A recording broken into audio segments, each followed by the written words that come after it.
Good evening, everyone. Welcome to the One Big Team International Team Call every single Monday night. A couple of housekeeping rules. This call is every other Monday night in English. 30 minutes of social proof with different leaders from all around the world, and World Ventures, of course. And our resources website, visit onebigteaminternational.com, and I'm sure you're part of your different Facebook groups, as well as subscribe to our One Big Team TV YouTube channel. And if you haven't done so yet, download the Dream Trips app. And if you are a new member, welcome to the team. And make sure to go and look on your Dream Trips app to book a dream trip for a very special pricing within your first 90 days. All of our calls and webinars are recorded and archived on YouTube and on the One Big Team website, as well as the app. So if you haven't downloaded the app, you can actually go to the App Store and search for One Big Team, and the app is right there. So let's get straight into it. I am super excited tonight to welcome our very special guest speaker. She is originally from Zimbabwe, and she lives in Perth, Australia right now. She's the mother of two beautiful grown daughters. She's been retired for 3 years from the medical profession, and she is building this business with her husband and her extended family, and she's building teams all around the world.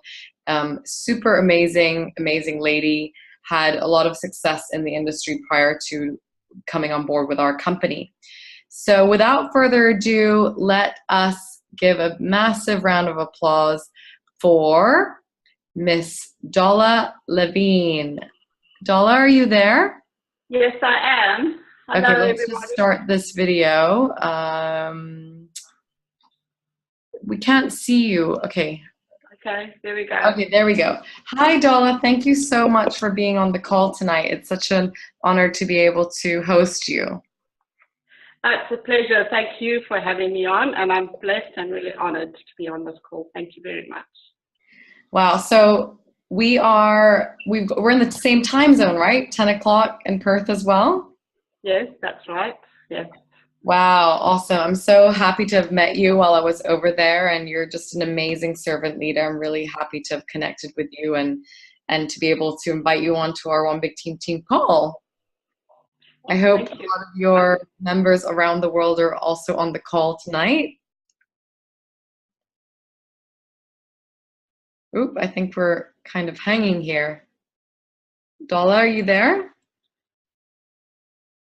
Okay. We lost you for a second. Okay, let's go straight into it. Can you hear me all right? Hello? Yes, I can. Thank you. Okay, perfect. So, Dolla, how long have you been with World Ventures? Well, I joined World Ventures in 2011. I saw it through my sister, Colette, from Zimbabwe. That's awesome.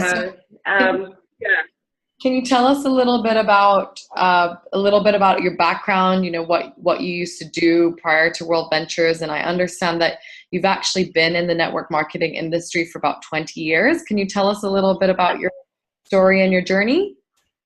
Yeah, sure. Tell you my age. When I was in Zimbabwe, I did Tupperware as well. So I found that very interesting. I loved the product, so I did very well with Tupperware. I really enjoyed it. Then when we moved to New Zealand, I did another one in perfumes, I think it was. I tried Tupperware, but it just didn't work in New Zealand. It's been so an expensive product. And the rest was perfumes, also very expensive product. So it was very hard and difficult. So obviously when I saw World Ventures and I saw travel, I was pretty excited. Yeah. So 20 years ago in Zimbabwe, you were doing Tupperware, and I understand that you were one of the top distributors for Tupperware in all of Zimbabwe? Yes, I was. Yes. And how was that experience? Does that give you a good foundation for building the business we have over here in World Ventures? Absolutely. It gave me that, to talk to people, to just to share the product with people, stand up in front of and talk as well. I'm very nervous to talk in front of people. So this is really out of my comfort zone, but I am excited about this. So it did build me up, that way in selling the Tupperware. Great. So I understand. So your sister was actually the one who showed you World Ventures. Can you tell us a little bit about how you actually got started in the beginning? I know that you had already moved to Australia at that point, and your sister was in Africa. So how did she actually show World Ventures to you? How did you get started, and why did you join? Okay. Well, we were in a company called Success University. We were doing personal development. So that's how we got introduced to it. It was actually, like my Colette always says, it fell on our lap. Well, it fell on her lap because she could continue doing it because she was in South Africa, which is an open country. She then, I know for 2 years before it opened up in Zimbabwe, she was showing everybody, doing travel parties and getting people to say, if this was launched in Zimbabwe, would you join? And so she really pursued it with her passion, her vision, and her love for the company, because she actually went to Dallas to meet the co-founder. She went to, I think she went to a couple of trainings in London. And she came back and she just said to us, we got to do this. This is an amazing company, and it's to do with travel. And I said, wow, that's awesome. I love to travel. I said, here's my credit card, sign me up. Wow. So, I mean, it was your sister, so you just said, okay, I just trust you, give you my credit card. That's right. Awesome. Right. So what did you actually do to get your 4? I mean, tell us a little bit about what it was like back in 2011. You were in Australia, your sponsor, your sister, is all the way in South Africa, and there was nothing going on in Australia. It wasn't an open market. What did you do that initial year or so? We just paid our monthly fees. We didn't do anything because it wasn't open, wasn't legal to do anything in Australia. So no, we didn't do anything. So what was the point that actually ignited the start of your business? When was that, and how did you get things rolling after the initial sign up? Well, once it was launched in Australia, I went to the launch in I think it was Sydney, Melbourne, one of the two. And we went there, and then so that's when our training started. I got my 4 pretty quickly. One of my best friends signed up under me, and my 2 daughters, and then my butcher sister signed up. So the 4 came pretty quick, yeah. And how did you actually show them? I mean, did you present to them with a video, or how did you actually get these 4 relatives? Okay. Yeah, no, we showed them the video. By then we had a video in our back office, and we showed them the video. So we did it like normal. Well, for my best friends, we were having travel parties already in Australia. Christina came down. So she was our mentor. She was, since my sponsor was so far, my sister, Christina took us under her wing, and we did travel parties with her, and she helped us get us 4 and build our team as well. Great. So what was it like in the beginning when you were starting out in a market where there was nothing going on? How did you actually get everything started? It was very interesting. Our first travel party we had was pretty amazing in Perth. It was in a pub, very down, dingy looking pub, but it was packed. It was packed, and that's how we just started. And then, now Perth is just growing. It's been amazing, amazing journey. I love it. Cool. So when your sister started the business, I mean, she was already in an open market, and you were in Australia where nothing was going on. Did you actually, in the meantime, did you go to any trainings? Were you engaged at all? Did you go on dream trips or anything that built your belief in World Ventures? How did you feel about the company and the product that we have? Well, my belief came from every time I went back to Zimbabwe. They didn't have any trainings because it was during the Christmas period, so there was no trainings at that time. I mean, when I was there, but they did. Oh no, I did go to a couple of Super Saturdays. So I did a few in Zimbabwe, and then they had travel parties. But where I got my faith from was watching Zimbabweans stand up and, with their testimonials and saying things, like I remember this one lady, she stood up there and she said, I'm a nurse. She was a nurse. And she said, I would never have left the country if it wasn't for World Ventures. And she took her daughter to Paris for her 21st, and that was their first trip out of Zimbabwe. So just stories like that just gives me goosebumps and more faith than anything in the company. Amazing. So tell me a little bit about your country in Zimbabwe. I understand. What is the average income in Zimbabwe? It ranges between about $500 US a month. Right. So whether you're doing gold or platinum, it's more or less a month's salary. And absolutely.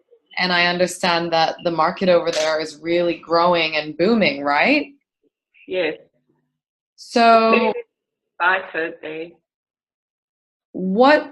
how does that market grow? I mean, tell us a little bit about, how your teams are growing there and how they're able to overcome the barrier of entry based on, their income. It's a lot of money for them to get started. Yeah, we always say the Zimbabweans make a plan. So they sell something or they save up to do it. Yeah. There's our challenges, but they know that this will get them financially free and get them a bit more money in their pockets. And that's why they're doing it.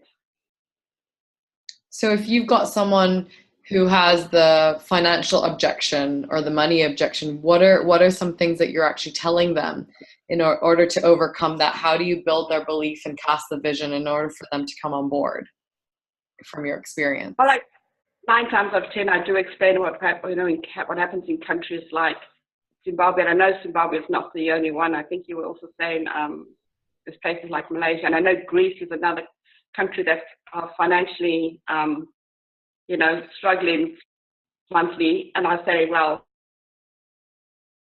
these they're building huge teams because they know that this is a way to improve their lives and become financially free. So what would you tell someone that wants to do it but is sitting on the fence? They know they don't have the money. What would you tell them? Politely. In actual fact, this is the reason why I'm showing you why you need to do this. If you don't have $361 US to start, then that is a problem. You need to start this. And other than that, what's the psychology behind it? How are you guiding them to make that decision? Yeah, because if you think about it, if they haven't got $361 now, who says they're going to have $361 next month or next year? So I'm just making a point that if they don't have it now, they need to do something about it so they can have it. Right. And so do you find that overall, once people start seeing changes around them in their community, that's kind of why the Zimbabwe market is really having a lot of success right now, because there's so many people who have had success? That's right. Absolutely. Yeah, because there's quite a lot of success that's growing in Zimbabwe at the moment. There's a lot of team leaders growing and people are hitting ranks at the moment, which is amazing. Yeah, amazing. So tell us a little bit about, is there anything, why don't we talk a little bit about you, your story and how I understand that you're building this with your husband. What are some of the responsibilities that you share? How do you build this with your spouse? I'm sure you have different strengths, and also challenges. Tell us a little bit about what your day-to-day is like, and are you doing World Ventures on a full-time basis now? Yes, I am. My husband Butch is still working. He works full time, so he goes to work every day, and he comes home in the evening. He has a quick shower. We have as a nibble, and then we're off to a travel party. So we call our travel parties date nights. So we go every night to a travel party and just have fun and just meet more people. I build my business during the day, yes, because I am full time. Great. So what is your day-to-day like? What do you do during the day? And so are you doing travel parties 7 nights a week, or? No, we do 4 nights a week. 4 nights a week, yeah. 4 nights a week. And we might do one, in the weekend if our team needs that as well. Okay, so 4 to 5 travel parties per week. And then your husband is working at a day job. And then what do you do during the day to build your business? I make the calls, and I go see people, go have coffee dates and lunch dates as well, just to and show the presentation as well. Yeah. Okay, so I know that you've got a lot of teams out of town overseas. Let's get into the topic of how you actually build overseas. I know that in Australia too, Perth is really far from other big cities. How have you actually built these teams out of town? How did it start, and then how do you continue to build on that momentum? Well, I got a big team in Cairns, and that was through one of my team leaders that we signed up. She built the team in Cairns, and we just keep in contact with our chat groups and webinars as well. Overseas ones, I've just been blessed that most of my overseas ones actually come from spillover more than I'm doing it. I've had a lot of other ones that I have signed up. Let me say this here. All I can say is it's best when you're doing overseas ones, you've got to build a relationship with them both. I know you're going to ask me this question later, but I'll say it now. When I first started with World Ventures, I was really excited. I was out there, and I was verbal diarrhea. That's what I was doing. And I really spoiled it for myself, because I was just telling everybody, this is fantastic. You're going to earn money. You're going to travel the world. Needless to say, none of them have joined yet. They will join one day, but not just yet. So, yeah. So, okay, well, how did you get over that then? You kind of spoiled it for a lot of these people that you had verbal diarrhea. Well, who did you, and your family was already in World Ventures, who did you end up being able to enroll? Some friends, just people that I've never met, strangers. I was just going to networking meetings and meeting people there and getting people there and signing them up. Okay, tell us about that. Where do you go, and how do you meet these people? All right, there's a lot of networking meetings around Perth.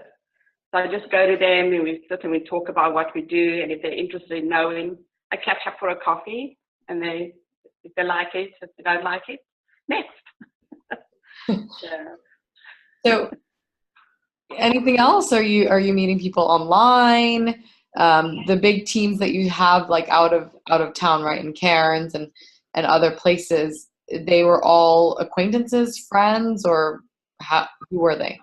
Acquaintance of a member. Okay, so the member that you signed up, was it your direct sign up that lives in a different area? She lives here in Perth. Okay, so it's actually from Perth that you were able to go to different cities and countries. Yeah. And then people that were staying in Perth that have moved out of Perth and living somewhere like Melbourne. So the team's going up in Melbourne as well. Okay, how do you continue to help and grow those teams? Are you very active in that, or not really? No, well, I keep in contact with them. I phone them at least once or twice a week. I talk to them, and yeah, and try and help them as much as I can. I keep saying, if you need help, just give me a call. I'm there for you. So do you do a lot of three-way calls? How do you help them? Yeah, three-way calls. If they want a three-way call, I help them with a three-way call. If they got a question, they phone me, and yeah, I help them that way. So how do you do a three-way call? There's a lot of new members on here, so they don't know what that is. Can you teach us how to do a three-way call? Okay, so if a member has got a guest with them and show them the presentation, they got a question, they'll give me a call and introduce me and to their guest, and then they'll introduce the guest to me. That's edifying the guest, and then I will talk to them for a bit, get to know them as well, and then listen to what they have to say, and then close and get them to sign up. So you actually do the closing on the phone on the spot, and is that quite effective? Sometimes, yes. Sometimes, not all the time. Yeah, yeah. So is it the same? Would you treat it the exact same way as if someone was right in front of you and you're just doing it on the phone? Absolutely. Absolutely. How do you connect and build rapport with someone so far away on the phone? Do you have any tips for us? Well, first time, I just get to know them. It's like Marcus Setter says, you form them, talk about their family, their occupation, what they like doing, and their interests, yeah. And is there anything that you can do that will instantly build that rapport and that connection with them that will assist in your closing? Can you say that again? Is there anything that you do that would help you build that connection quickly on the phone? It's pretty hard though, because I edify the person that's my team member as well. So doing that, they feel comfortable that they got a team member there that I highly recommend them to that if they want to build a team, it'll be awesome. Yeah, and okay, well, you're a director, and it took you how long? 2 years to hit director? Yeah, it 2 is. years since you started building. How did you get to director I know that you didn't have that much support, and of course you have to travel for your trainings in other parts of Australia. Tell us how you and your husband built up to director. What was your journey like? We worked together as a team. So, we went out and did presentations together in the evenings if there wasn't a travel party. And we worked together as a team. And I'm so blessed that I have him by my side so we can work side by side.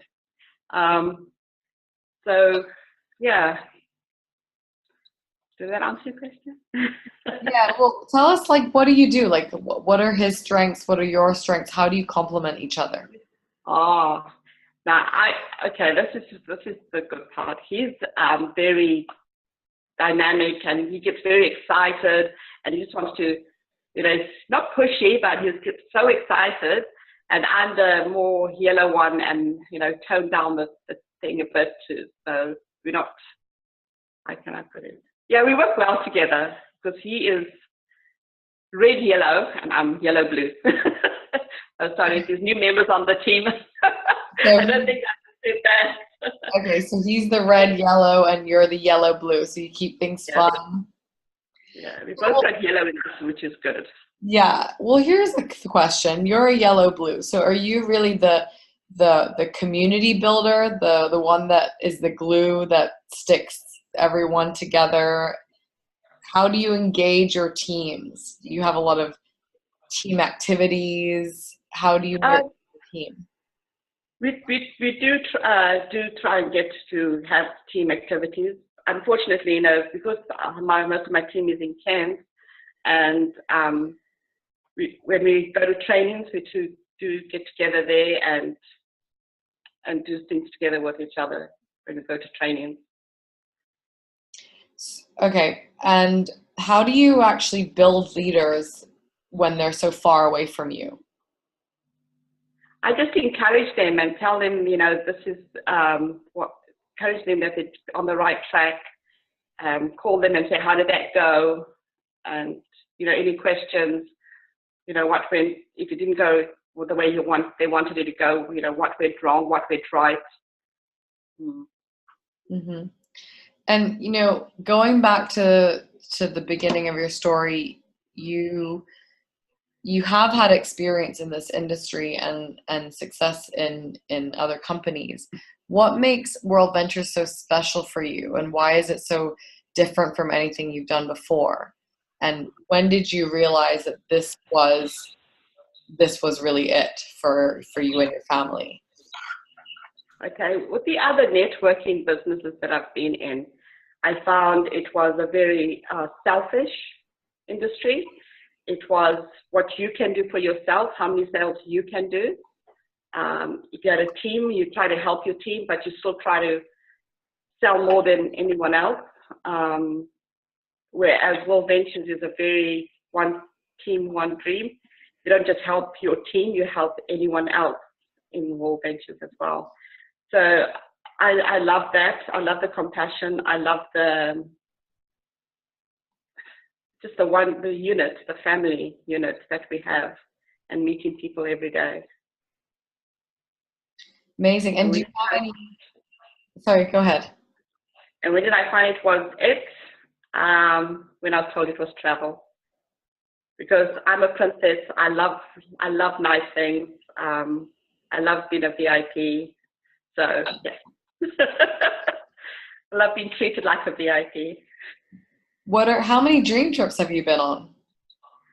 I've been on about 4 or 5, I think. Yeah?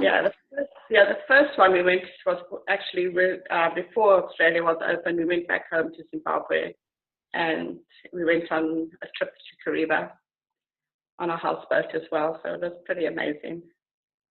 And what's so nice about this is, I'm especially in Zimbabwe, I see my family as well. So really good.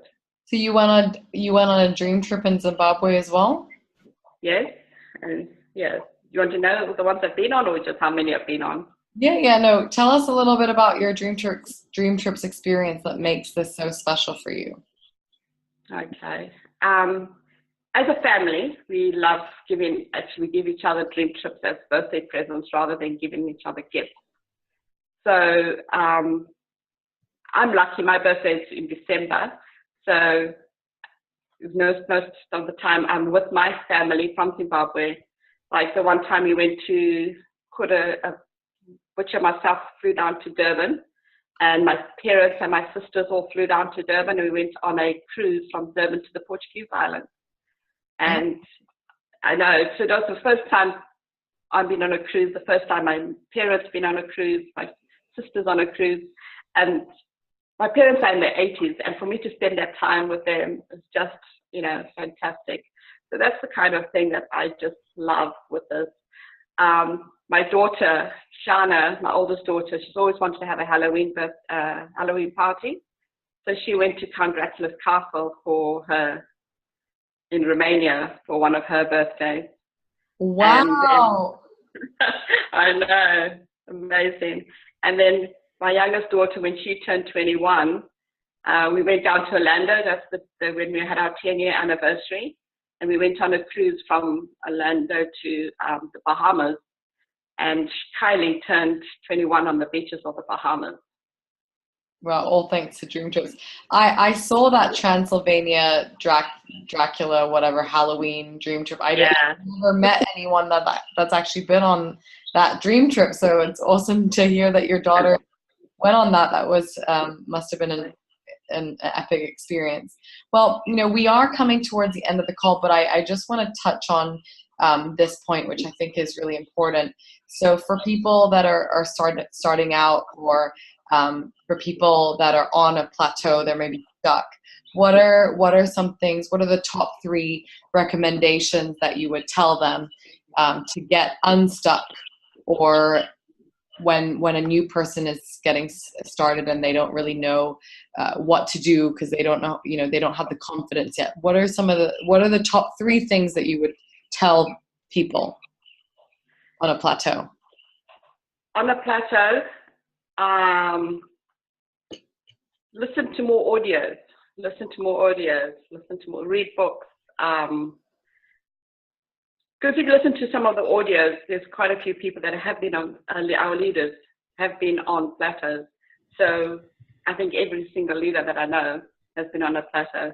So if they go onto the audios, go onto get Advantage and listen to the audios. Go to the trainings, get to know your leaders. And then watch the quick coach videos as well. Just keep in contact. Go to travel parties, even if you haven't got a guest. Go there because you just keeping warm near the fire.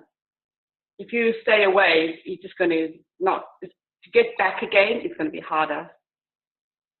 Yeah. And is there a specific audio that you recommend? Is there a favorite one that you end up going back to more than once? I love listening to Johnny Wimbrey and Matt Morris. There's so many. I listen to them all the time. There's not one that I say that I love. Oh, besides, which one? Get Paid. I'm sure. Yeah. I love him. Yeah. Grozbowski, Get Paid. So, oh, that's right. Yes, sorry. Paula, what is the sort of game plan for you and your husband? Where do you see yourselves going, especially with all of the exciting things that are coming out in 2018? What have you got planned for the next year? Where do you see your business going? Well, R&D very soon, hopefully. We're heading that way. What was that? Definitely R&D. I view next year. Okay, cool. Now that's out there. Yeah. And what are the things that you're going to do to get there? What are your action steps and your plans? Just build our team. Just keep building and showing more people. That's what Matt Morris says, show more people. So your personal activity. Yes, personal activity, and then help those people get their people. Right. And as we're ramping up to the end of the year, what is your activity like? What are you doing these days as we wrap up this year? Well, it's getting towards Christmas, so everyone wants to look at holidays, so it's a good time to go out and show people. So that's what I'm doing, especially when the schools go. Get that got time now that they can sit down with me and talk with me. So that's what it will be, just showing more people. And then I'm off to Zimbabwe. We are off to Zimbabwe on another holiday, and we're going on another mega dream trip to Victoria Falls in January. Wow. And while you're there, are you connecting with more people and showing them? Oh, yes, definitely. Definitely. You don't stop. Well, thank you so much, Dolla, for making the time tonight. Is there any last words that you want to share with us to wrap up the call? Yeah, everyone just have faith. This company is going places. It's exciting. My flight card arrived today, but I wasn't at home. So tomorrow it will be there. I'll have it. And I'm so excited for that, to start using that. So, yeah. How are you going to are you going to use your fly card to go and attract more people, or how are you going to do that? Yes. Yes. Amazing. Everyone wants one. Everyone will want one. Yes. All right. Well, thank you so much again for coming on the call with us tonight, and it was such a pleasure talking with you.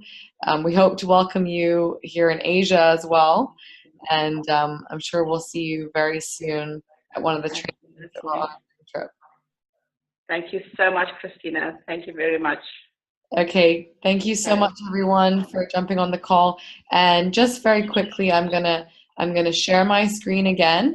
Dolla was talking about training events, and we've got Momentum season coming up at the beginning of 2018. So if you haven't already booked your tickets, go to wveventreg.com and book your tickets. There's momentum in Australia as well, obviously, but here in Asia, it's going to be the weekend of March 2nd to the 4th in Penang, Malaysia. So definitely go and register for that, talk to your leaders, and we hope to see you at the momentum training in March. And with that, thank you so much, everyone, for dialing in. We had over 120 people on the call tonight. Very exciting. And Dolla's got her fly card. We're going to go out there and close the year strong to start 2018 with a big bang. So thank you, everyone. Good night and God bless. Thank you again, Dolla. You're welcome. All right. Thank you so much. Okay. God bless you too. Bye. Bye.